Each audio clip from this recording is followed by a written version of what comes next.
से गांव में हरे भरे खेतों और मिट्टी की खुशबू के बीच किसान हरिदास अपनी 2 बेटियों के साथ रहता था। हरिदास का दिल बहुत बड़ा था। वो अपनी दोनों बेटियों से बराबर प्यार करता था। उसकी बड़ी बेटी कावेरी सांवले रंग की थी, लेकिन उसका मन बेहद सुंदर और साफ था। कावेरी सुबह होते ही घर के सारे काम संभाल लेती। वहीं दूसरी तरफ छोटी बेटी रोहिणी बहुत गोरी और बेहद सुंदर थी। रोहिणी हरिदास की दूसरी पत्नी सरला की बेटी थी। सरला अपनी बेटी को किसी राजकुमारी की तरह रखती थी, लेकिन कावेरी के लिए सरला के दिल में कभी प्यार नहीं था। ओ कावेरी, सूरज सिर पर आ गया और तेरी नींद खुली या नहीं? हाँ माँ, वो बस झाड़ू ही लगा रही थी। ये सब जल्दी खत्म कर और हाँ, कुएं से ताजा पानी लाकर ही आटा गूंदना।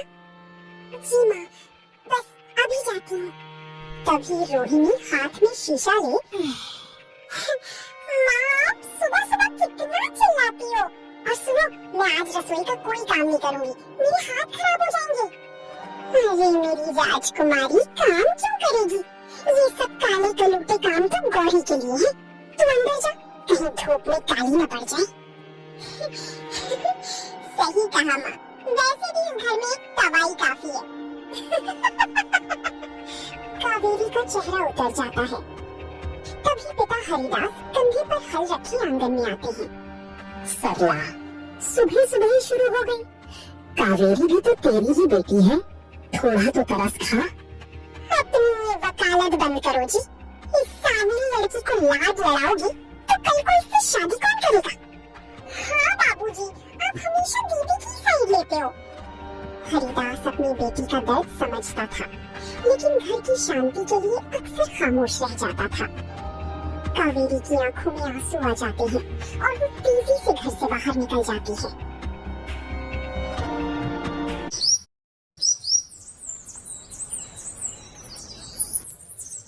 थोड़ी देर बाद पड़ोसन सरला के घर आती है।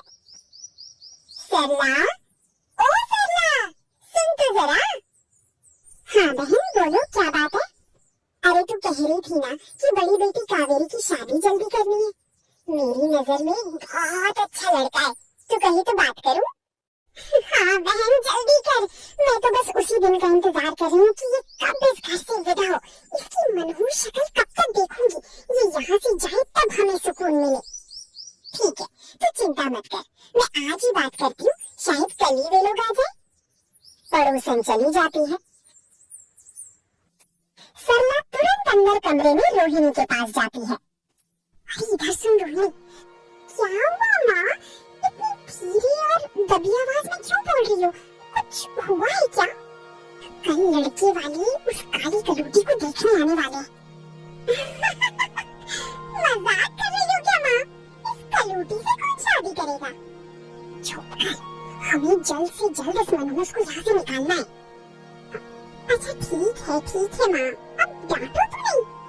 देख सुन ले कान खोलकर, अगर उस काली को कोई देखने आए तो तू कमरे से बाहर मत निकलना, वरना तेरी सुंदरता देखकर कोई उसे पसंद नहीं करेगा। ठीक है माँ, मैं कमरे से बाहर नहीं आऊंगी। अपनी ही सौतेली बेटी का घर बसाने के लिए सरला के मन में हमदर्दी नहीं, बल्कि उसे घर से निकालने का लालच था। रात का अंधेरा छटा और सुबह होते ही घर में लड़के वालों के आने की तैयारियां शुरू हो गईं। कावेरी, अरे ओ कावेरी, सुन तो जरा। जी माँ। जल्दी कर, लड़के वाले आते ही होंगे। घर में जो भी अच्छा सामान है बाहर निकाल। ठीक है माँ।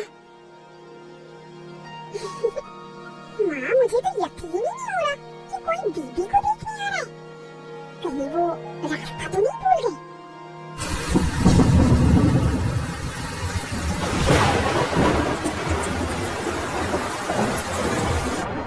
तभी दरवाजे पर नॉक होती है। हरिदास के आंगन में लड़के वाले आ धमके। आइए बहन जी, बैठिए। देखो भाई साहब, हमारे पास ज्यादा समय नहीं है, सीधे लड़के बुलाओ। जी बहन जी। कावेरी, ओ बेटी कावेरी, चाय लेकर आ जल्दी से। कावेरी घबराई हुई कांपते हाथों से चाय की ट्रे लेकर बाहर आती है। लड़के की माँ उसे ऊपर से नीचे तक घूरती है। लड़की कामकाजी तो लगती है, पर रंग इसका कुछ ज्यादा ही सांवला है। हमारे लड़के के साथ जोड़ी बिल्कुल नहीं जमेगी। बहन जी, हमारी कावेरी का दिल सोने का है, सारे काम चुटकियों में कर लेती है। दिल का हम क्या करेंगे भाई साहब, हमें तो घर के लिए सुंदर बहू चाहिए, हमें ये रिश्ता मंजूर नहीं। लड़के वाले पैर पटकते हुए बाहर निकल जाते हैं। हरिदास उदास होकर बैठ जाता है। कहा था ना मैंने, इस कलूटी से कोई शादी नहीं करेगा। आज फिर हमारी नाक कटवा दी। सही कहा माँ। भला दीदी के साथ कोई लड़का कैसा लगेगा? बिल्कुल दिया और बाती। क्या सांवला होना कोई गुनाह है बाबूजी? चारों तरफ सन्नाटा फैल जाता है। हरिदास बेबसी से सिर झुका लेता है। कावेरी रोते हुए तेज कदमों से घर के बाहर जंगल की तरफ चली जाती है। रोते रोते कावेरी जंगल के बीच एक घने पेड़ के नीचे बैठ जाती है।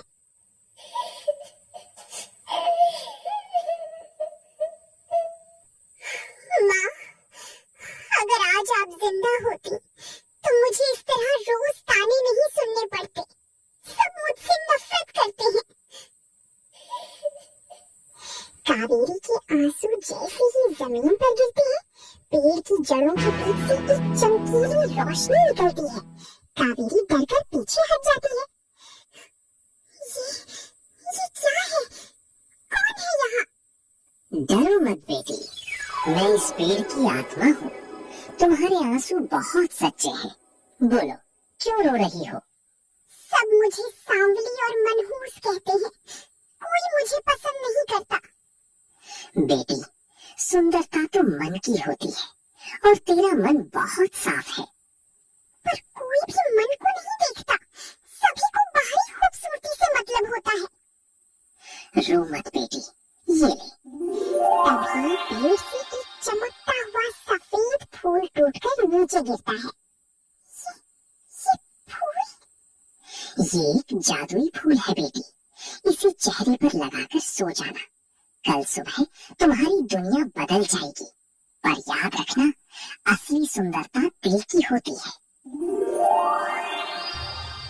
पेड़ से मिला वो चमत्कारी आशीर्वाद लेकर कावेरी भारी मन से घर लौट आती है। रात के सन्नाटे में जब पूरा परिवार सो रहा था, क्या सच में कल सुबह सब बदल जाएगा? कावेरी फूल को चेहरे पर लगाती है और आंखें बंद करके सो जाती है।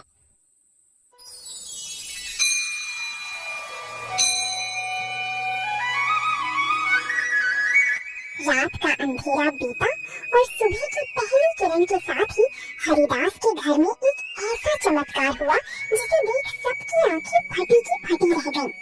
कावेरी ने जैसे ही अपना चेहरा आईने में देखा, ये मैं हूँ। मेरा रूप इतना कैसे निखर गया? तभी सरला और रोहिणी कमरे में आती हैं। महारानी की नींद खुली या नहीं? अरे देवा, ये कौन सी अप्सरा खड़ी है? कावेरी कहाँ गई? माँ, ये तो दीदी ही है। पर ये रातों रात इतनी सुंदर कैसे हो गई? इस पर कौन सा जादू टोना हुआ है? मुझे नहीं पता माँ, मैं तो बस रात को सोई थी। झूठ मत बोल, तूने जरूर हमसे कुछ छुपाया है। माँ, मैं सच बोल रही हूँ। सरला, ओ सरला, तुझे तो मैं बाद में देखूंगी। चल रोहिणी यहाँ से। अरे रे रे, क्या हुआ विमला? इतना क्यों चिल्ला रही है सुबह सुबह? कहीं कोई पहाड़ टूट गया क्या? अरे बात ही कुछ ऐसी है, वो कल जो लड़के वाले मना करके गए थे ना, वो दोबारा आ रहे हैं। उनका बेटा तो अड़ ही गया कि शादी करेगा तो इसी घर की लड़की से करेगा।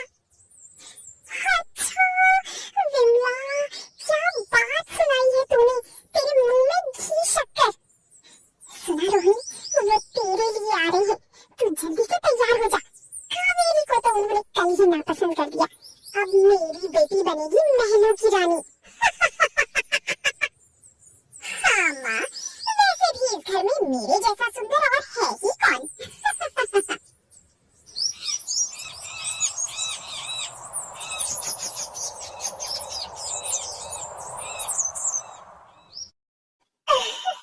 अरे क्या बताएं बहन जी, हमारी बेटी को तो आपकी बेटी भाग गई।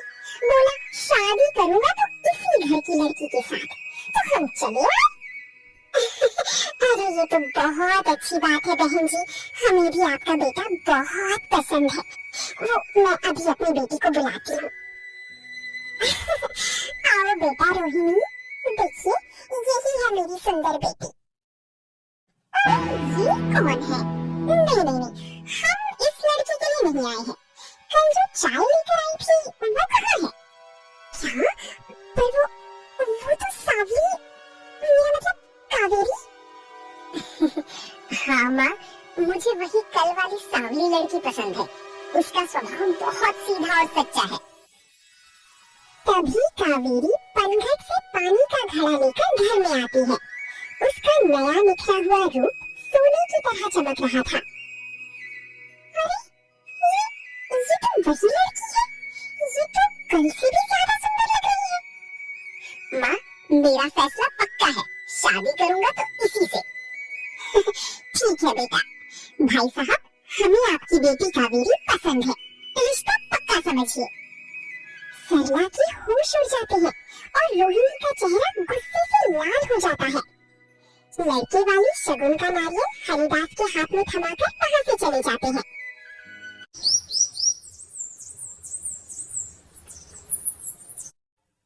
मेहमानों के जाने के बाद तूने जानबूझकर मेरी बेटी का घर उजड़वाया। सच सच बता, तू इतनी सुंदर कैसे हुई? माँ, मैं इस काली को अपनी किस्मत नहीं छीनने दूंगी।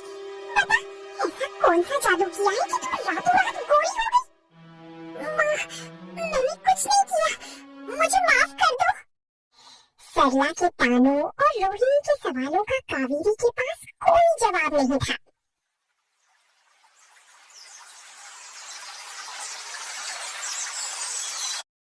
रात में कावेरी अपने कमरे में अकेली बैठी इसी चमत्कार के बारे में सोच रही थी। ये चमत्कार केवल उस बरगद के पेड़ की दिव्य आत्मा की वजह से हुआ है। उन्होंने मेरी जिंदगी बदल दी। मुझे अभी जाकर उनका धन्यवाद करना चाहिए। कावेरी चुपचाप दबे पांव घर से बाहर निकल जाती है, लेकिन खिड़की के पास खड़ी रोहिणी की नजर उस पर पड़ जाती है। ये कावेरी इतनी रात को अकेले कहाँ जा रही है? जरूर दाल में कुछ काला है। आज तो इसको रंगे हाथों पकड़ कर ही रहूंगी। जलन और उत्सुकता में अंधी रोहिणी अंधेरी रात में चुपचाप कावेरी के पीछे पीछे जंगल की तरफ बढ़ने लगी। कावेरी जैसे ही पेड़ के पास रुकी, रोहिणी छिपकर उसे देखने लगी। हे दिव्य आत्मा, आपका लाख लाख धन्यवाद। आपकी वजह से आज मेरे बाबूजी का सिर गर्व से ऊंचा हो गया। खुश रहो बेटी, ये तुम्हारी ही अच्छाई का फल है। तुम्हारा मन साफ था, इसीलिए तुम्हें ये वरदान मिला। वहीं दूर से छिपकर देख रही रोहिणी के होश उड़ जाते हैं। अच्छा, तो सारा खेल इस बूढ़े पेड़ का है। इसी ने इस कलूटी को रातों रात परी बना दिया। अब देखो मैं इससे क्या क्या मांगती हूँ। जैसे ही कावेरी घर की तरफ जाती है, वैसे ही रोहिणी जल्दी से पेड़ के पास पहुँचती है। उसके चेहरे पर लालच साफ दिख रहा था। अरे ओ पेड़ के भूत, बाहर निकलो। तुमने उस काली कावेरी को सुंदर बनाया है ना, अब मुझे उससे भी ज्यादा सुंदर और गांव की सबसे बड़ी रानी बना दो।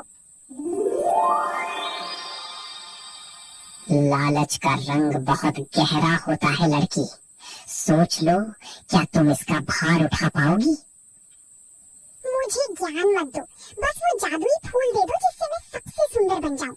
मुझे अमीर भी बनना है।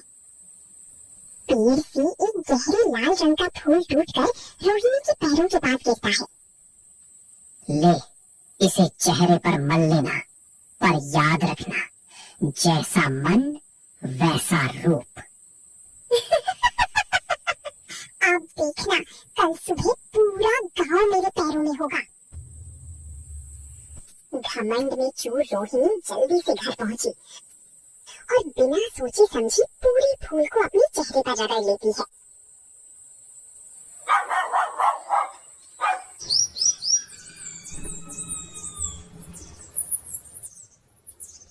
सूरज की रोशनी आंगन में पड़ ही रही होती है कि तभी कमरे के अंदर से रोहिणी की जोरदार चीख सुनाई देती है।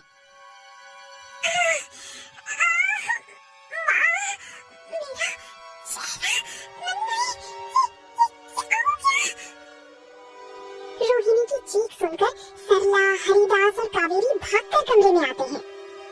रोहिणी, क्या हुआ मेरी बच्ची? हे भगवान, ये क्या हालत बना ली तूने? माँ, मैं भी कावेरी जैसी सुंदर बनना चाहती थी। मैं उसी पेड़ के पास गई थी जिसने कावेरी को रातों रात सुंदर बनाया। उसने मुझे एक फूल दिया था जिसे लगाने से मेरा चेहरा ऐसा हो गया। छोटी, सुंदरता जादुई फूलों से नहीं, साफ दिल से आती है। तूने लालच किया, इसीलिए पेड़ ने तुझे ये सजा दी। दीदी, कुछ करो, मुझे अपना ये पुराना सांवला चेहरा ही वापस चाहिए। मुझे ये सुंदरता नहीं चाहिए, कुछ करो। अच्छा, तू चिंता मत कर, मैं अभी वैद्य जी से दवा लेकर आती हूँ, सब ठीक हो जाएगा। कावेरी का लाया हुआ लेप लगाकर रोहिणी पहले जैसी हो जाती है। दीदी, मुझे माफ कर दो, मैं जलन में अंधी हो गई थी। मैंने तुम्हारे साथ बहुत बुरा किया, फिर भी तुम मेरी इतनी फिक्र कर रही हो। अरे पागल, ऐसा क्यों बोल रही है? तू तो मेरी छोटी बहन है। घमंड टूटते ही रोहिणी और सरला का दिल बदल गया। अब वो आईना छोड़कर कावेरी के साथ घर के कामों में हाथ बटाने लगी। सरला को भी अपनी गलती का एहसास हुआ। बेटी कावेरी, मैंने तुझे हमेशा पराया समझा, ताने दी। हो सके तो अपनी इस पापी माँ को माफ कर दे। ऐसा मत कहो माँ, आप तो मेरी माँ जैसी ही हो। हरिदास दूर खड़ा मुस्कुरा रहा होता है कि तभी वहाँ लड़का और उसकी माँ शगुन लेकर आ जाते हैं। भाई साहब, ये लीजिए, अब हम बारात लाने की तैयारी करें। इस बार हम रूप देखने नहीं, इस